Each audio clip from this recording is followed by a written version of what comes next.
دیکھیں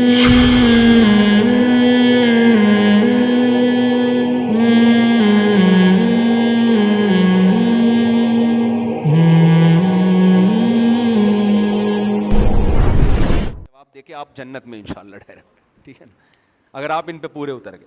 اب وہ یہ ہے کہ اللہ کہتا ہے کہ جو نیک بن کے دنیاوی زندگی گزارے گا نا وہ بخشا جائے گا, جو برا بن کے زندگی گزارے گا اس کے لیے آخرت میں میں نے کیا رکھی ہے, آگ. قبر میں بھی آگ ہے, آخرت میں بھی آگ ہے. تو اللہ نے, اب ہم اللہ سے سوال پوچھتے ہیں, اللہ نیک کی ڈیفینیشن وہ ہے جو کلچر ہمیں بتائے گا, ہمارے ماں باپ ہمیں بتائیں گے, انگریز ہمیں بتائے گا, ہندو ہمیں بتائے گا, یا نیک کی ڈیفینیشن وہ ہے جو خدا بتائے گا؟ تو آزمانا کس نے ہے؟ اللہ نے. جو ایگزام لینے والا ہے پرچہ بنانے کا رائٹ بھی اسی کا ہوتا ہے نا. امتحان میں آپ سے لے رہا ہوں, سوالات کوئی اور. آپ ناروے کی ایمبیسی میں نے ڈاکومنٹ جمع کروائے اور سوالات مجھ سے امریکہ کی ایمبیسی پوچھ رہی ہے, کوئی تک بنتا ہے؟ بولو نا, نہیں بنتا. تو میرے بھائی سوال بھی کون, پیپر بھی کس نے تیار کیا ہے؟ نیک اور برے کا کرائٹیریا کیا ہے؟ وہ خدا نے متعین کیا ہے. وہ ہمیں گورے سے پوچھنے کی ضرورت نہیں ہے, نہ وہ ہمیں اپنے سیاست دانوں سے پوچھنا ہے, نہ وہ ہمیں اپنے پیرنٹس سے پوچھنا ہے. بہت معذرت کے ساتھ, ہندو اپنے پیرنٹس سے پوچھ کے ہی تو بتوں کے سامنے جھکتا ہے, عیسائی اپنے پیرنٹس سے پوچھ کے ہی تو چرچ میں جاتا ہے. بلکہ پیرنٹ کے بارے میں بھی اللہ سے پوچھنا ہے کہ اللہ ان کے ساتھ میں نے کیا کرنا ہے. سمجھ رہے ہیں؟ پیرنٹس کے بارے میں بھی حقوق پیرنٹس کے حقوق بھی کس سے پوچھنے ہیں؟ اللہ سے پوچھنے ہیں. تو اللہ نے کامیابی کے لیے 4 شرطیں بیان کی ہیں. وہ 4 شرطیں پوری ہوں گی تو اٹ از کالڈ نیک. 4 پوری نہیں اترتی تو آپ کی نظر میں وہ بہت بڑا آدمی ہوگا, اللہ کی نظر میں 2 ٹکے کا نہیں ہوگا. سب سے پہلا, من اراد الاخرہ, جلدی سے بس اس کو سمیٹ کے ختم کر رہا ہوں. ہر کام جو بھی اچھا آپ کریں گے نیت آخرت ہونی چاہیے, دنیا اس میں آپ کے شامل نہیں ہونی چاہیے. اگر آپ ابا کی خدمت اس لیے کر رہے ہیں کہ ابا خوش ہو کے وراثت میرے نام کر دیں گے, پبلک آپ کو کہے گی ابا کا بڑا خدمت گزار, ابا کہیں گے میرا سب سے پیارا بچہ یہ ہے, اللہ کی نظر میں آپ کی حیثیت 2 ٹکے کی نہیں ہوگی. لوگ کہیں گے ایوارڈ ملے گا بغیر, اللہ دل کی نیت جانتا ہے آپ کی.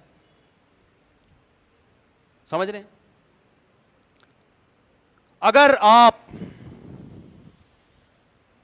بس بہت ہو گئی مثال, آگے بھی شرطیں مکمل کر لوں نا, پھر مثالوں میں ٹائم بہت لگ جاتا ہے. ابھی مرغی کی مثال کی چڑیا, پھر اور بہت ساری مثالیں رہ گئی تھیں وہ میں نے چھوڑ دیں. دوسری شرط یہ ہے وسعا, کہ نیت کرنے کے بعد آخرت کی کوشش بھی کرے, نیت صحیح کرے اور پھر عمل بھی کرے. آپ نے نیت کر لی, میں نیت کرتا ہوں 5 ٹائم فرض نماز پڑھنے کی, اللہ کہے گا چل تو نے نیت کی, اٹھا کے تجھے کہاں بھیج دوں میں؟ جنت میں. ایسا بالکل بھی بولو نہیں ہو. سمجھ رہے ہو؟ سورہ عنکبوت آپ دیکھ لیں جا کے, اس میں اللہ کیا فرماتے ہیں کہ وہ کون سی آیت ہے یار, کیا یار وہ آیت بڑی مشہور ذہن سے نکل گئی. ام حسب الذین,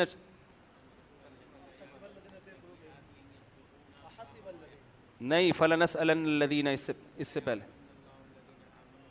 وَلَقَدْ فَتَنَّ الَّذِينَ مِن قَبْلِهِمْ, فرمایا ہم نے تم سے پہلے لوگوں کو بھی عمل کر کے آزمایا ہے کہ عمل میں کیسے ہو, تو ہم تمہیں بھی لازمی ضرور بھی ضرور عمل میں آزمائیں گے. بنی اسرائیل کو عمل میں آزمایا کہ نہیں آزمایا؟ ہفتے کے دن ان کو کہا مچھلی کا شکار نہیں کرنا, اور آزمائش ایسی کہ سب سے زیادہ مچھلی دریا میں کس دن آ رہی ہے؟ ہفتے کے دن آ رہی ہے. آج گناہ بہت عام ہو گیا ہے, لڑکیاں یونیورسٹیوں میں زنا کر رہی ہیں, انٹرنیٹ پر بیہودہ موویز, سب لوگ خوش ہو رہے ہیں یار, اب تو ٹینشن ہی ختم ہو گئی ہے. آپ کو یہ نہیں پتا کہ اب ٹینشن بڑھ گئی ہے, اب ٹینشن بڑھ گئی ہے, کیونکہ جس دن مچھلیاں زیادہ آ رہی ہوں اسی دن مچھلی کے شکار پہ پابندی لگا دینا, یہ بڑی آزمائش ہے. جب زنا کے راستے کھل گئے آپ کے لیے, بد نظری کے راستے کھل گئے, اس وقت نظر کی حفاظت کا حکم آج بھی قرآن کا ہے. آج آزمائش پہلے کے مقابلے میں بڑھ گئی ہے, اور اس بات کا خطرہ ہے کہ بنی اسرائیل نے اللہ کے حکم کی پابندی نہیں کی, اللہ نے ان کو بندر خنزیر بنا دیا. ہمیں بھی اس بات کا خطرہ ہے کہ ہم جس طرح خدا کے حکم کی دھجیاں اڑا رہے ہیں میرے بھائی, کہ ہم پر بھی کوئی آسمانی آفت نازل نہ ہو جائے. اللہ نے اصل حساب کا دن آخرت رکھا ہے, دنیا میں وعدہ نہیں ہے, آخرت میں اللہ انتقام لے گا. تو دوسری شرط کیا ہے میرے بھائی کامیابی کی؟ وسعا, صرف نیت کافی نہیں ہے, کوشش بھی کرے. سمجھ رہے ہیں کہ نہیں سمجھ رہے؟ آگے قرآن کہہ رہا ہے وسعا لہا سعیہا, کوشش بھی اخپل طریقے سے نہیں کرنی ہے, کوشش وہ کرنی ہے جس کو اللہ نے کوشش بولو قرار دیا ہو. انگریز کوشش کرتا ہے جنت میں جانے کی ان کے خیال کے مطابق, وہ سود پہ پیسہ کھمائے گا اور غریبوں میں بولو بانٹ دے گا. اللہ کہہ رہا ہے یہ کوشش میری بتائی ہوئی کوشش نہیں ہے. وہ کیا کرے گا؟ کوئی خوبصورت حسین لڑکی جب اس کے سامنے آئے گی, اس سے مسکرا کے بات کرے گی, اس کو برائی کی دعوت دے گی, وہ کہے گا کسی کا دل دکھانا بولو نا بری بات, کوئی بات نہیں, میرا دل نہیں چاہ رہا لیکن اس کی خواہش میں پوری کر دوں. دل نہیں توڑنا چاہیے کسی بھی. ہیومن رائٹس, ویمن رائٹس بھی اور ہیومن رائٹس. اسلام کہتا ہے 100 دفعہ دل توڑ دو اس کا, سمجھتے ہو؟ اسلام کہتا ہے اس کا دل رکھنے کی آپ کو بالکل بھی اجازت نہیں, بالکل اس سے فری ہونے کی آپ کو اجازت نہیں ہے. آپ کو یہ اجازت نہیں ہے. آپ صرف اپنی بیوی سے فری ہو سکتے ہیں, سالی سے بھی فری نہیں ہو سکتے آپ, بھابھی سے بھی فری نہیں ہو سکتے آپ. آج کل گھروں میں دیور بھابھی کا پردہ بالکل ختم ہو گیا ہے. آپ اگر مسلم ہو تو بھابھی کو دیور سے پردہ کرنا پڑے گا بھائی, لیکن آپ کلچر کو فالو کر رہے ہو نا. رواج ہی نہیں ہے بھابھی کا دیور سے پردہ کرنے کا, ہندوؤں والا رواج ہے. سالی آدھی گھر والی ہے اور بھابھی بھی وہی بالکل فری ہو رہے ہیں اس سے. تو وسعا لہا سعیہا, کوشش بھی کون سی کرنی ہے؟ اخپل طریقے سے نہیں. انگریزوں کے یونائٹڈ نیشن کے اچھے اور برے کے اصول کچھ اور ہیں, اسلام کے اصول کچھ اور ہیں. اسلام پرمیشن نہیں دیتا آپ کو کہ کسی لڑکی کا دل ٹوٹ جائے گا تو کیا ہو جائے گا, بھاڑ میں جائے, ایسی کی تیسی ٹوٹ جائے دل. لڑکیاں مجھے فون کر کے پوچھ رہی ہوتی ہیں ایکچولی میری کسی سے دوستی ہو گئی تھی, اب میں پردہ کرنے لگی ہوں, میں نے اس کا نمبر بلاک کر دیا ہے, تو وہ انون نمبر سے کہہ رہا ہے میں مر جاؤں گا, میرا دل ٹوٹ گیا, میں ٹینشن میں جا رہا ہوں, تو مفتی صاحب مجھے گناہ تو نہیں ملے گا؟ یہ پوچھ رہی ہوتی ہیں. اور وہ کہہ رہا ہے میں خودکشی کر لوں گا, تو اگر اس نے خودکشی کی تو آخرت میں میری پکڑ تو نہیں ہوگی؟ میں نے کہا اگر نہیں کی تو آپ سے سوال ہوگا قیامت کے دن, نہیں کی, کہ تم نے اس کو اتنی امیدیں کیوں دلائیں ہے بھائی, کہ اب تک مرا نہیں ہے, یہ تم نے کچھ اس کو پازیٹیو رسپانس دیا ہے نا, تبھی تو نہیں مر رہی ہے. بالکل بلاک کر کے بولو ایسی کی تیسی, الو کے پٹے, بھاگ جائیں یہاں سے, دفعہ ہو جا بے غیرت آدمی, شادی وادی کرتے نہیں ہے, ٹائم ویسٹ کر رہا ہے. پھر وہ مرے گا, آپ کو ثواب ملے گا قیامت کے دن. میں کبھی کسی خودکشی کرنے والے پہ ترس نہیں کھاتا, کبھی اس کے لیے پازیٹیو کمنٹس. مجھے بہت لوگ کہتے ہیں فلاں نے خودکشی کر لی, آپ یہ تو کہہ دیں کہ یہ معاشرے نے اس کو ایسا بنا دیا بیچارہ. ایسے موقع پہ معاشرے کو برا کہنا خودکشی کرنے والے کے عمل کو پروموٹ کرنا ہے, سمجھ رہے ہو؟ دیکھو ہر چیز معاشرے کو برا کہیں, اپنے ٹائم پہ کہیں. ایسے موقع پہ آپ معاشرے کو برا کہہ رہے ہو کہ مہنگائی کا عذاب ہے کہ لوگ خودکشی کر رہے ہیں. اتنا بڑا بھی عذاب نہیں ہے کہ آپ کھمبے سے جا کے لٹک جائیں, اتنا کوئی قحط نہیں پڑا ہوا, اور پڑا ہوا بھی ہو تو قرآن کہہ رہا ہے کہ خنزیر بھی کھا سکتے ہو, کتا بھی کھا سکتے ہو جان بچانے کے لیے. اگر بہت زیادہ مہنگائی ہو گئی نا, کھانے کو نہیں مل رہا, تو کتا پکڑ کے کھا جائیں جان بچانے کے لیے, کھمبے سے لٹکنے کی اجازت. لوگ کہہ رہے ہیں بیوی نہیں چھوڑ رہی, میں گھر میں آٹا نہیں ہے, دال نہیں ہے, بیوی تانے دے رہی ہے. تو بھائی آپ نے اپنی طرف سے جب پوری کوشش کر لی آٹا دال راشن کی, آپ اس کو بتائیں بیگم میرے بس میں جو تھا میں نے کر لیا, پھر بھی تانے دے رہی ہے تو گھر جانا چھوڑ دو. کیا خیال ہے بھائی؟ بولے جاؤ بھاڑ میں, تم نکلو یہاں سے, میں بھی اپنی زندگی گزاروں گا, تم اپنی زندگی گزارو. اور کیا ہے, مرنے کا کوئی تو سوال ہی بھی نہیں پیدا ہوتا نا بھائی. آپ نے اپنا پورا فرض ادا کر لیا بیگم کے حقوق ادا کرنے میں, پھر بھی وہ خوش نہیں ہے, تو اور کیا کرے گا آدمی؟ پھر یہی کہے گا بھائی بیگم اپنا راستہ لو, ہمیں اپنا راستہ لو, میرے پاس کھانے کو روٹی ہے نہیں اور تم الٹا مجھے تانے دے رہی ہو. خودکشی کا کوئی آپشن نہیں ہے. تو اللہ اگر خودکشی کرنے والا اتنا قابل ترس ہوتا تو اللہ جہنم میں پھینکتا اس کو.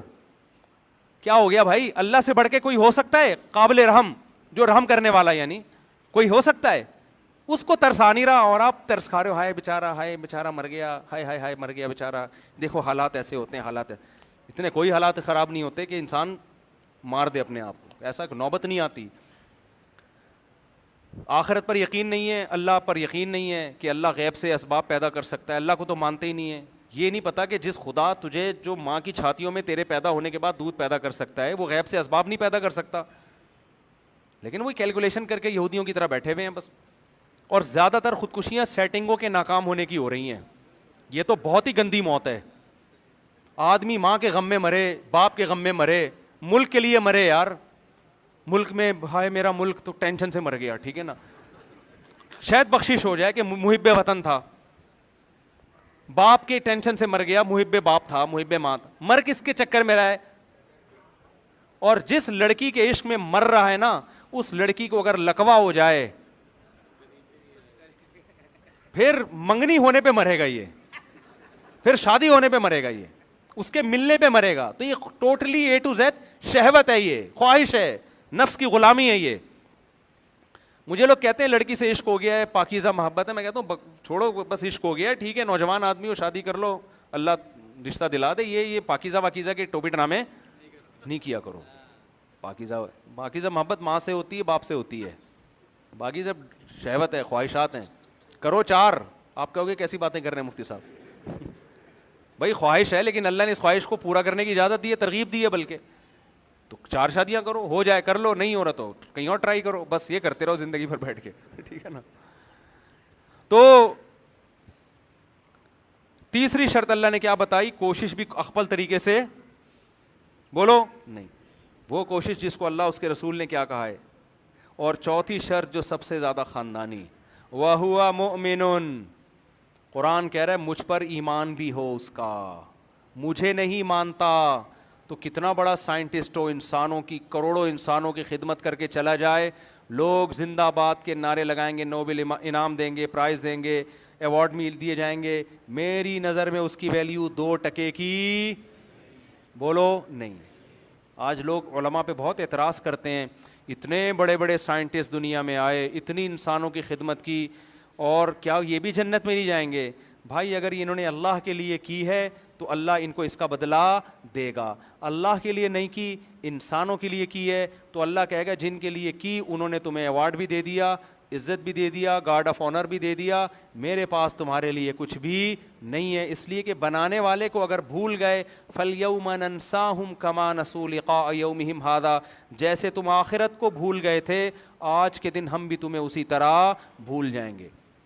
اگر یہ میرے ماموں کا دین ہوتا, میرے باپ کا دین ہوتا, تو میں کہتا نہیں, اس میں سائنسدانوں کے لیے, ایجوکیٹڈ لوگوں کے لیے, انسانیت کی خدمت کرنے والوں کے لیے, چاہے وہ ہندو ہوں, عیسائی ہوں, یہودی ہوں, مشرک ہوں, آخرت کے منکر ہوں, کوئی غرض نہیں ہے, انسانیت کی خدمت ہونی چاہیے, تو میں ان کے لیے جگہ دے دیتا. لیکن یہ دین کس کا ہے میرے بھائی؟ اس کائنات کو بنانے والے. وہ سب سے پہلے ترجیح کس کو دیتا ہے؟ اپنے آپ کو. اور ویسے بھی یہ بات نیچرل ہے, آپ کے ماں باپ, آپ کے باپ نے آپ کو بچپن سے پالا پوسا, جوان کیا, آپ محلے کے سارے غریبوں کی مدد کر رہے ہو, بیوہ عورتوں کی مدد کر رہے ہو, بڑی بڑی چیزیں ایجاد کر رہے ہو, باپ کو لفٹ کرانے کے لیے تیار نہیں ہو. باپ کہہ رہے یار سب کچھ تو میں نے تجھے دیا یار, تعلیم میں نے, آج تو بڑا سائنسدان بنا ہے, تو میں اگر تجھے ایدھی سینٹر میں جمع کرا دیتا تو تھوڑی بنتا. سب کچھ میں نے دیا, گھر دیا, تیری ماں نے جو تجھے پالا ہے تو شیلٹر تو میں نے دیا تھا, اور آپ اس کو پوچھتے ہی نہیں ہو. محلے میں کسی نے, عقل مند نے آپ کو کہا یار کچھ باپ کھانس رہا ہے پڑا ہوا, اس کا تھوڑا خیال کرو, آپ کہہ رہے کون سا باپ, میرا تو کوئی باپ ہی نہیں ہے بھائی. پھر لوگوں نے کہا یار تو بغیر باپ کے کیسے پیدا ہو گیا؟ کہہ رہے ہیں یار یہ چیزیں یہ مذہبی لوگوں کے ہیں, ہو سکتا ہے میں بغیر باپ کے پیدا ہو گیا ہوں, کروڑوں سال میں اتفاق سے وجود میں آ گیا ہوں, تو یہ فضول بحثیں میرے سامنے مت کرو. انسانیت سب سے پہلے ہے, ہیومن رائٹس. یہی باتیں ہو رہی ہیں نا آج لبرل لوگوں کی طرف سے. ارے انسانیت ہے سب سے پہلے, باپ کیا ہوتا ہے؟ اگلا کہے گا وہ باپ تیرا انسان نہیں ہے کیا؟ آپ اس کو باپ ماننے کے لیے تیار نہیں, آپ تحقیق کرنے کے لیے تیار نہیں. لوگ کہہ رہے ہیں وہ تیرا باپ ہے, آپ کہہ رہے ہیں یار چھوڑو, آپ ڈاکومنٹس لا کے دے رہے ہیں نادرا کے, دکھا رہے ہیں یہ تمہارے ڈیڈی ہیں, دیکھو ولدیت میں نام, وہ پھاڑ کے پھینک دیتا یار میں ان دلائل میں نہیں پڑتا. اصل تو ہیومن رائٹس, جو رائٹس کی بات چل رہی ہے نا. تو میرے بھائی آپ سارے محلے کی نظر میں اچھے ہوگے, باپ کی نظر میں آپ اچھے نہیں ہوگے. باپ اپنی وراثت سے آپ کو سب سے پہلے کیا کرے گا؟ محروم. وہ سب سے پہلے کیا کرے گا؟ بولے گا محلے والے سے لو, میری وراثت میں آپ کا کوئی حصہ نہیں, وہ سب ڈونیٹ کر دے گا. ہمارے پاس لوگ آتے ہیں کہ میری نالائق اولاد ہے, میں ان کو پیسے نہیں دینا چاہتا, میں چیریٹی کر رہا ہوں. زندگی میں چیریٹی کر دیتے ہیں لوگ, ایسے بہت لوگ ہیں, آپ بھی جانتے ہوں گے, یار ہم نہیں دینی, یہ ہمارے تو کسی کام کے نہیں ہے. تو خوب سمجھ لو جنت کس کی ہے؟ اللہ کی ہے. اللہ نے کہا ہے کہ جو مجھے مانے گا نا اس کو میں لکھ کے دوں گا. جو مجھے نہیں مانتا, اور اس کو جب یاد دلایا پیغمبروں نے کہ تیرا کوئی رب ہے, خدا ہے جس نے تجھے بنایا, وہ کہتا ہے میں پیغمبروں کی باتوں پہ کان نہیں دھروں گا. پھر پیغمبر دنیا سے چلے گئے, پیغمبر کے وارثین آئے, مذہب آیا, قرآن آیا, اللہ کی کتاب آئی, وہ اس کو پڑھنے کے لیے تیار ہی نہیں ہے, غور کرنے کے لیے تیار ہی نہیں ہے. یونیورسٹیوں میں فزکس پڑھائی جائے گی, کیمسٹری پڑھائی جائے گی, بایولوجی پڑھائی جائے گی, میتھمیٹکس پڑھایا جائے گا, قرآن کا کوئی گھنٹہ ہے ہی نہیں. ہے بھی تو بس تجوید تھوڑی بہت پڑھا دیں گے, 2-4 باتیں پڑوسیوں کے حقوق اور 2-4 تھوڑا سا پیسوں کے لین دین اور ہیومن رائٹس اور ویمن رائٹس کی 2-4 باتیں کر کے پتلی گلی سے نکل لو. میں سمجھا پا رہا ہوں اپنی بات؟ تو اللہ کہتا ہے بھائی, تبھی اللہ کی نظر میں موسیٰ علیہ السلام کامیاب ہیں, حالانکہ وہ سائنٹسٹ, میں نہیں کہہ رہا کہ سائنٹسٹ جہنم میں جائیں گے سارے, کوئی غلط دکھ پہ نہ لے کے جائیں آپ اس کو. میرا مقصد ہے کامیابی کا, یہ اللہ کے ہاں معیار نہیں ہے. اگر کسی نے کوئی چیز ایجاد کی خدا کو راضی کرنے کے لیے, تو تھوڑی سی چیز کی بھی اللہ کی نظر میں بہت بڑی قدر ہوگی. بہت بڑا کام کر لیا, خدا اس کی ڈکشنری میں نہیں ہے, تو اللہ کہتے ہیں کرامادن, ایک راکھ کے پہاڑ کی طرح ہے. راکھ کا پہاڑ دیکھنے میں بڑا لگے گا, پھونک مارو گے پورا پہاڑ اڑ جائے گا, ایسا ہے, جان بے جان عمل ہے. اس لیے ایمان بہت بڑی نعمت ہے, ایمان پہ کبھی کمپرومائز مت کرو. ایمان وہ شرط ہے جس کے بعد چھوٹی سے چھوٹی نیکی پہ بھی اجر ملے گا, اور کفر وہ جرم ہے جس کے بعد بڑی سے بڑی نیکی بھی بے وزن ہو جاتی ہے. تو اب آپ اور مجھے ذمہ داری بنتی, ہم ان سوالات پہ غور کر کے اپنے لائف اسٹائل کو تھوڑا سا کیا کر لیں میرے بھائی, چینج کر لیں. اپنا ہدف چینج کریں سب سے پہلے. ایک آدمی کو پتا ہو میری منزل کیا ہے, غلط ٹریک پہ چڑھ کے بھی تھوڑی دیر میں صحیح ٹریک پہ آ جائے گا. منزل ہی غلط ہے تو کبھی بھی سیدھے ٹریک پہ وہ چلے گا.